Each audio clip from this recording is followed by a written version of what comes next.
I want to tell you my story. I'll be honest with you. I said to you earlier that while I was in CU, I gave my life to Christ, and I always began to pray, and I built a consistent prayer altar.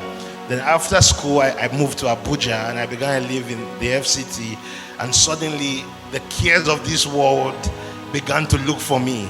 So I started neglecting prayers, started neglecting my Bible, and I was really pursuing money. And I was really pursuing the cares of this world because I had bills to pay, because I needed to keep up with a certain lifestyle, and so I began to struggle. I pray today, I'll pray another week, or I'll read my Bible today, I'll read another week. I knew it was a problem, and I was very concerned about it. So suddenly, I will begin to ask the Lord questions upon questions upon questions. Then I would come into full-time pastoral ministry, and when I would come into the full-time pastoral ministry, I'll begin to, just pray, but it was difficult at first. The first day I tried to pray for 3 hours. It was as if the world was going to end. I was struggling. In fact, the first few 1.5 hours, I was just, I was dangling there. But suddenly something happened. I kept going to that place to pray. I kept staying on my prayer altar, and I moved from that. The following week, I started praying for 6 hours every day. My birthday is in June, and in the month of June, my father prayed for me. My father is Apostle Richard Udo, and he prayed for me, and he said, "May God give you prayer power." Then suddenly also Lawrence Oyo also prayed for me and said, "Prayer power." So after that time, God will move me from a 6 hours prayer chain into 9 hours. So I started praying for 9 hours every day, compared to somebody who couldn't pray even for 30 minutes before. And from there, I now had an encounter.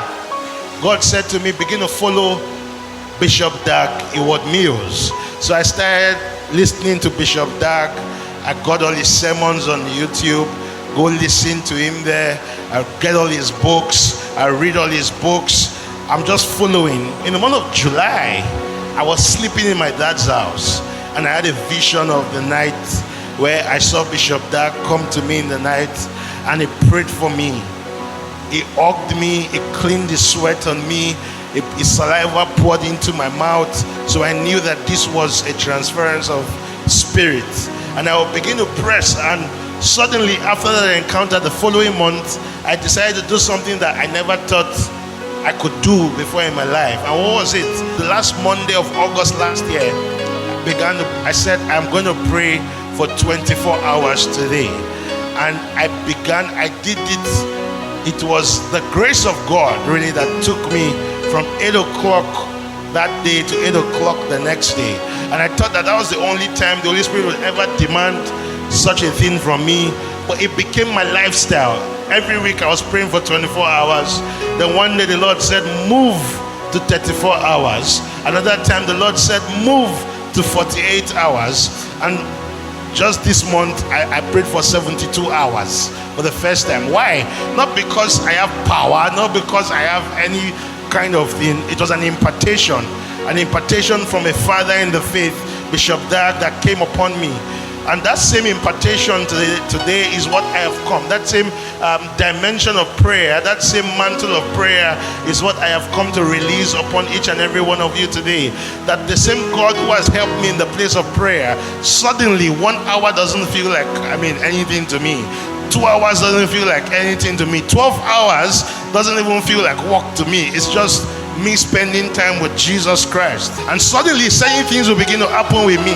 I will begin to get ideas. Ideas will begin to come to me. Things that I wasn't doing before, I began to do them. From that time to this time, I've written about 7 books. I never thought that I would ever get the boldness to write books.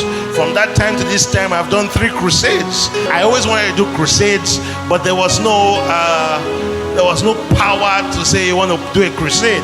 But suddenly, because I spent time with Jesus, and until the Spirit of God be poured upon us from on high, then the wilderness became a fruitful field, and the fruitful field became a forest. And that is what I have come to tell you today, that if you can just give the Holy Spirit chance to invade your privacy, if you can give the Holy Spirit chance to invade you in your closet, what seemed impossible to you yesterday, you would begin to do it with ease. Amen.